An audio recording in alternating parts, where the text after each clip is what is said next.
Alice Fernet et Claudie Gallet se retrouvent dans un café parisien, entourés de livres et de manuscrits.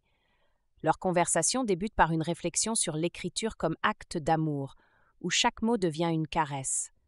Elles évoquent comment la littérature permet de capturer l'essence des émotions humaines, transformant l'intime en universel. Fernet et Gallet discutent de leurs premières expériences d'écriture érotique, confrontant pudeur et nécessité de dire. Elles lisent des extraits de leurs œuvres, montrant comment la littérature peut dévoiler les désirs les plus secrets.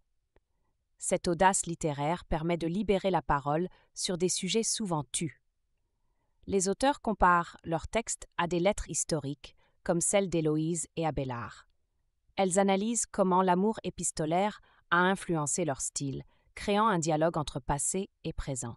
Cette intertextualité révèle la permanence des émotions à travers les siècles. Fernet et Gallet expliquent comment elles incarnent le désir dans leurs récits, utilisant le corps comme métaphore. Des plans serrés sur des mains écrivant soulignent la matérialité de l'acte créatif. Leur écriture devient une danse entre l'abstraction et la sensualité. Une pause dans la conversation laisse place au bruit de la ville. Les regards échangés entre les auteurs parlent plus que les mots.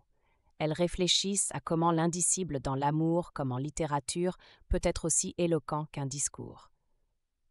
Gallet lit un passage où un personnage se réinvente à travers l'amour.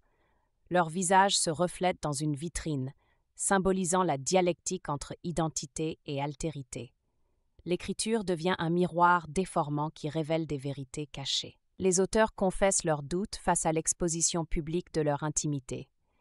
Des plans larges sur des salles de lecture vides illustrent la solitude de l'écrivain. Elles explorent comment cette vulnérabilité devient paradoxalement une force narrative.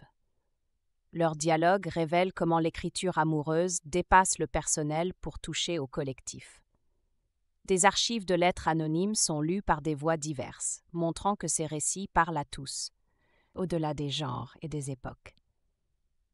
Fernet et Gallet célèbrent leur sororité créative, expliquant comment elles s'inspirent mutuellement. Des manuscrits épars sur une table témoignent de cette collaboration invisible. Leur amitié devient le symbole d'une écriture qui se nourrit du dialogue. Les auteurs ferment leur carnet en offrant une dernière réflexion au public. La caméra zoome sur une page blanche où l'encre s'efface. Symbolisant que la conversation continue dans l'esprit du lecteur, leur dialogue devient ainsi un héritage littéraire à poursuivre.